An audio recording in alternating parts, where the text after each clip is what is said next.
शवों को ज़मीन से निकालने के बाद, ऐसे शवों को पानी में से निकालने के बाद, ये लोग आधी रात के बाद उस शव के ऊपर जब बात शव साधना की होती है, तो शव साधना के लिए ये जो डेड बॉडी होती है, जो शव होता है, उसका अरेंजमेंट ये लोग कैसे करते हैं?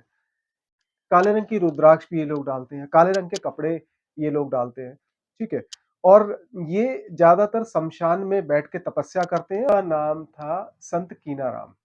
इनको कीनू राम भी कहा जाता है कभी-कभार और इनका जन्म हुआ था करीब 15वीं या 16वीं शताब्दी में। ये वो अघोर का मतलब ये होता है सरल, सिंपल और साधारण व्यक्ति, जो सिर्फ़ परमात्मा की पूजा करता हो, जो परमात्मा को पाने के लिए अपने जीवन को जो समर्पण कर देता है पूरे तरीके से, उसे अघोरी कहा जा सकता है। हर हर महादेव, जय बजरंगबली। 24 जनवरी 2023 को जब मैं अपनी पदयात्रा पूरी करके अयोध्या धाम पहुंचा, शाम को करीब साढ़े 4-5 बजे के आसपास, तो मैं बहुत थका हुआ था। मैं अपना जाते ही सीधा रहने-वहने का इंतज़ाम करके मैं सो गया और सुबह जब नहा धो के और तैयार होके जब मैं रामलला के दर्शन करने के लिए निकला और बजरंगबली जी के दर्शन करने निकला, तो वापस आते वक़्त मेरी नज़र एक अघोरी साधु पे पड़ी, जो अघोरी होते हैं। तो वो बैठे हुए थे कहीं पेड़ के पास, तो मैं उनके पास गया और उनको देखने से मैं पहचान गया था कि भई अघोरी है ये।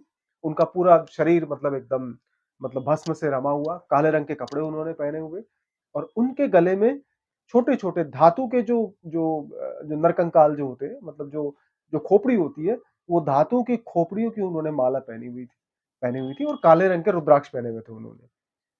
तो उन्होंने मुझे बुलाया नहीं, मैं खुद ही उनके पास चला गया, मैंने हाथ-वाथ जोड़े और उन्होंने ऐसे हाथ उठा के मुझे आशीर्वाद दिया और मैंने अपनी तरफ से उन्हें बताया कि महाराज मैं पदयात्रा करके यहाँ पहुँचा हूँ और ऐसे-ऐसे मतलब मैं कर रहा हूँ, तो उन्होंने कुछ इंटरेस्ट नहीं दिखाया। तो उन्होंने हाँ, ना कुछ नहीं बोला, खाली ऐसे आशीर्वाद दिया और बस कुछ नहीं बोला। मतलब उनकी जो स्वीकृति थी, उन्होंने जो आशीर्वाद दिया वही अपने आप में बहुत अच्छा लगा मुझे। तो कुल मिला के अब मैंने साक्षात वैसे तो अघोर लोगों को बहुत देखा है अघोरियों को, लेकिन उन जो अघोरी जिनके दर्शन मुझे वहाँ पे हुए थे, बजरंगबली के मंदिर के पास, उनका एक अलग ही ऑरा था जो मैं महसूस कर सकता था। अब मेरे पास एक सवाल ये आया है कि ये अघोरी होते कौन हैं? ठीक है? और क्या इनकी तपस्या होती है? किनकी ये पूजा करते हैं? क्या ये संप्रदाय है? कहाँ ये जाते हैं? तो इन तत्वों पे आज थोड़ा-सा 2-3 तत्वों पे थोड़ा-सा नज़र डालने की कोशिश करेंगे, थोड़ा-सा प्रकाश डालने की हम कोशिश करेंगे। पहली चीज़, जो अघोर संप्रदाय है, इनके जो संस्थापक थे, उनका नाम था संत कीनाराम। इनको कीनू राम भी कहा जाता है कभी-कभार और इनका जन्म हुआ था करीब 15वीं या 16वीं शताब्दी में। ये मुझे पूरी तरह क्लियर नहीं है। तो 15वीं या 16वीं शताब्दी में एक व्यक्ति का मतलब एक बच्चे का जन्म हुआ जो आगे जाके संत कीनाराम के नाम से बहुत प्रसिद्ध हुए और ये जो अघोरी जो संप्रदाय है, ये भगवान शिव का संप्रदाय माना जाता है। भगवान शिव की पूजा करने वाले लोग जो होते हैं, उनको अघोरी कहा जाता है। लेकिन अघोर जो शब्द है, जैसे हम लोग घोर बोलते हैं ना घोर, जैसे कभी-कभार जैसे कि घोर गुस्से में है या घोर पाप हो गया या घोर अन्याय हो गया। तो घोर का मतलब होता है अति, मतलब एक्सट्रीम लेवल पे कोई चीज़ जाके जब हम करते हैं तो उसे घोर कहते हैं। मतलब बहुत ज़्यादा अति हो जाती है, बहुत ज़्यादा एक्सट्रीम लेवल पे, बड़े लेवल पे या बहुत गहराई में जाके कोई चीज़ होती है, उसे घोर कहा जाता है, घोर लेवल। अब अघोर क्या होता है, वो उसका बिल्कुल उल्टा होता है। अघोर का मतलब होता है साधारण, सिंपल या बहुत ही सहज। अब कोई भी ऐसा व्यक्ति जो बहुत साधारण है, जो बहुत सहज है, बहुत सिंपल है और बहुत ही सरल है, हर भाव में, उसे अघोरी कहा जाता है। हालाँकि आप किसी अघोरी साधु को देखोगे तो आपको देख के ब भला डर लग सकता है।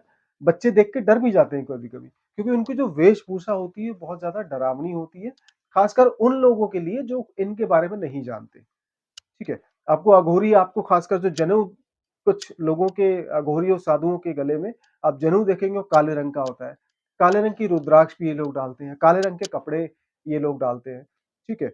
और ये ज़्यादातर शमशान में बैठ के तपस्या करते हैं और शमशान की जो भस्म होती है, जो मुर्दों की जो भस्म होती है उनको अपने शरीर पे ये रम के रखते हैं।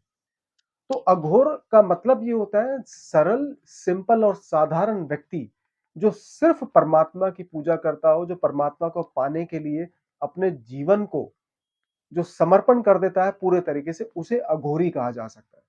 और मैं आपको अपने अनुभव से कह सकता हूँ, क्योंकि मैं मिला हूँ अघोरी साधुओं से अपनी पदयात्रा में। मैंने करीब 4-5 4 दिन मैंने करीब अयोध्या धाम बिताए हैं मैंने, और मेरी वहाँ नागा साधुओं से मुलाकात हुई है, ठीक है? जो अघोरी होते हैं उनसे मेरी मुलाकात हुई, और जो साधारण जो नॉर्मल जो संत मुनि होते हैं, वैरागी होते हैं, वो तो वहाँ पे बहुत हैं, और जिनके साथ मैं रहा भी हूँ, उठा भी हूँ, बैठा भी हूँ।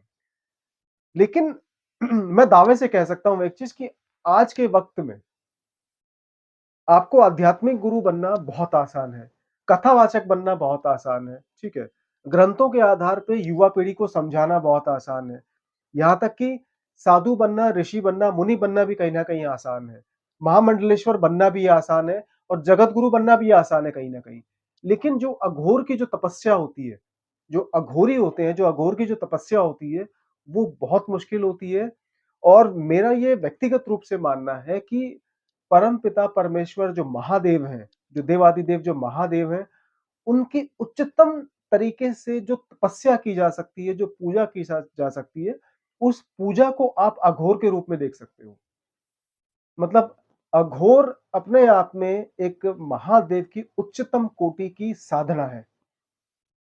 इसका मतलब होता है अघोरी, और ऐसे लोग अघोरी बनते हैं जो परमात्मा को खोजने के लिए अपना जीवन समर्पण कर देते हैं पूरी तरह।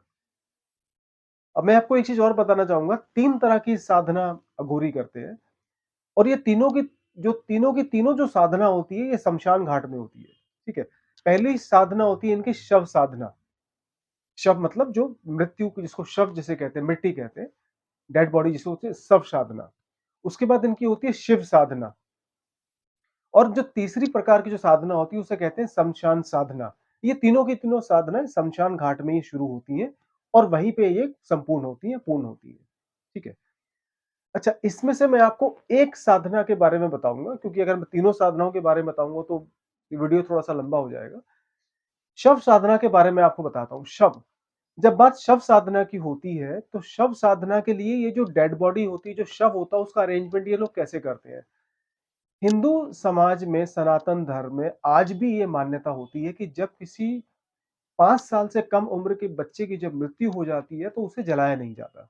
या तो उसे गाड़ दिया जाता है, या फिर उसे पानी में उसे जल समाधि दे दी जाती है, या फिर पानी में उसे विसर्जित कर दिया जाता है। दूसरी चीज़, अगर कोई ऐसा व्यक्ति सनातन धर्म के अनुसार जिसकी मृत्यु साँप काटने से हुई है, जैसे कोबरा या किसी और जहरीले सांप ने काट लिया और उसकी मृत्यु हो गई, तो ऐसे व्यक्ति को भी जलाया नहीं जाता, या तो दफनाया जाता है, या फिर कहीं न कहीं उसकी जल समाधि करवा दी जाती है, ठीक है? तीसरा एक ये भी है, अगर कोई व्यक्ति खुदकुशी से मरता है, क्योंकि खुदकुशी आत्महत्या जो होती है, जो देह आत्महत्या होती है, देह त्याग देना जो होता है, वो अपने आप में बहुत बड़ा पाप माना जाता है। लेकिन कहीं न कहीं उसको भी गाड़ा मतलब जलाया नहीं जाता, उसको भी गाड़ा जाता है मट्टी में, या फिर उसको बहा दिया जाता है। अब ये जो अघोरी होते हैं, जब ये शव साधना की तैयारी करते हैं, तो ये ऐसे डेड बॉडीज़ या ऐसे शवों की तलाश में रहते हैं, खासकर बच्चे की जो 5 साल से कम उम्र में जिसकी जान गई हो, या फिर ऐसा व्यक्ति जिसको साँप ने काट लिया हो, या ऐसा व्यक्ति जिसने खुदकुशी करी हो, आत्महत्या करी हो।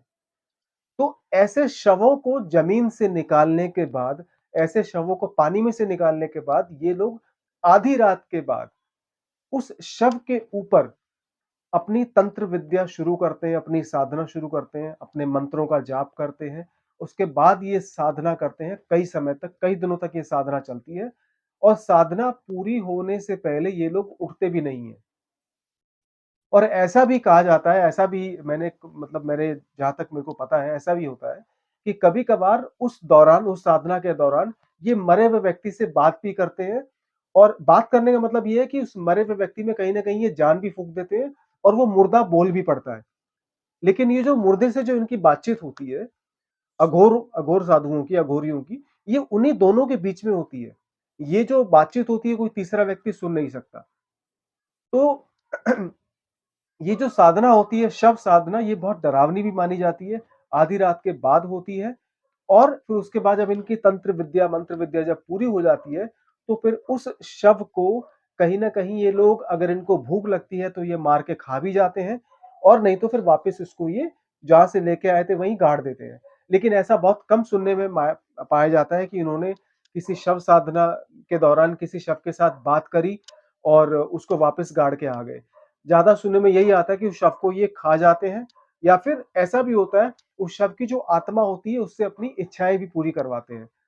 और तभी आप लोगों ने सुना होगा कि खासकर जो अघोरी जो होते हैं जो उनका जो ब्लैक मैजिक होता है या फिर जो उनका जो टोटका होता है, उनका जो मंत्र तंत्र होता है, उसकी जल्दी से काट नहीं होती। उसका कारण होता है क्योंकि वो जो काम करने वाला का जो काम करने का जो ज़रिया होता है, जिस ज़रिए से काम करवा रहे होते हैं, वो एक्चुअल में एक प्रेतात्मा होती है, वो एक मृत व्यक्ति की आत्मा होती है या फिर आप उसे मुर्दा भी कह सकते हो। और ये 3 साधनाओं में से सिर्फ़ एक साधना जिसको शव साधना कहते हैं। और बात करते हैं इनके खाने-पीने की। अगर इनके खाने-पीने के बारे में अगर आप सुनोगे या आपने कहीं सुना होगा, पढ़ा होगा, तो आप खुद बहुत अचंभित होंगे। ऐसा सुनने में आता है जब ये लोग तपस्या करने बैठते हैं, तो ये लोग अपनी तपस्या पूर्ण करे बिना उठते भी नहीं हैं, हिलते भी नहीं हैं। और इस दौरान एक अघोरी साधु सिर्फ गाय का मांस छोड़ के जितने भी मांस होते हैं सबको खा सकता है। चाहे वो मनुष्य का मांस हो, चाहे वो भेड़-बकरी हो, चाहे वो कोई दूसरा जानवर हो, चाहे वो साँप हो, चाहे कुछ भी हो। और बात पीने की जब आती है, तो मेरे को यहाँ तक सुनने में आया है कि कुछ भी पी लेते हैं। चाहे ये नदी का खारा पानी पी लेंगे, चाहे ये मल-मूत्र खा जाएँगे। मल-मूत्र भी पी सकते हैं, इसमें कोई सरप्राइज़ वाली बात नहीं है। ऐसा सोशल मीडिया पे बहुत है और ग्रंथों में भी ऐसा कहीं लिखा हुआ है। खाली गाय का मांस छोड़ के क्योंकि गाय हमारे सनातन धर्म में पूजनीय होती है और गाय का मांस छोड़ के बाकी ये सारे मांस खा सकते हैं अपनी भूख को मिटाने के लिए। क्योंकि ऐसा माना जाता है कि जो अघोरी जो संत होते हैं, ये परमात्मा की बनाई हुई किसी चीज में और अपने बीच में किसी चीज को नहीं आने देते। ऐसा नहीं है कि दूसरे का मल-मूत्र खा जाते हैं, ये खुद का भी मल-मूत्र खा जाते हैं, यहाँ तक भी सुनने में आया है। ये होती है अघोरियों की तपस्या का लेवल। और एक आम व्यक्ति को सुनने में बड़ा अजीब लगता होगा, बहुत ही अटपटा लगता होगा।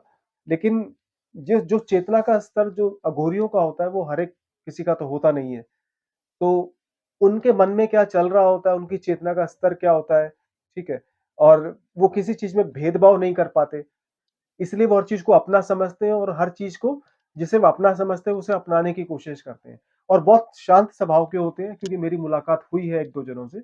बहुत ज़्यादा उनके साथ तो समय नहीं बिता पाया मैं, लेकिन ये जो कुछ पॉइंट मैंने आपको बताए हैं, ये अपने आप में बहुत बड़ी सत्यता है। और इन 3 मतलब तपस्याओं में, इन 3 तरह की साधनाओं में जो शव साधना होती है बहुत खतरनाक मानी जाती है।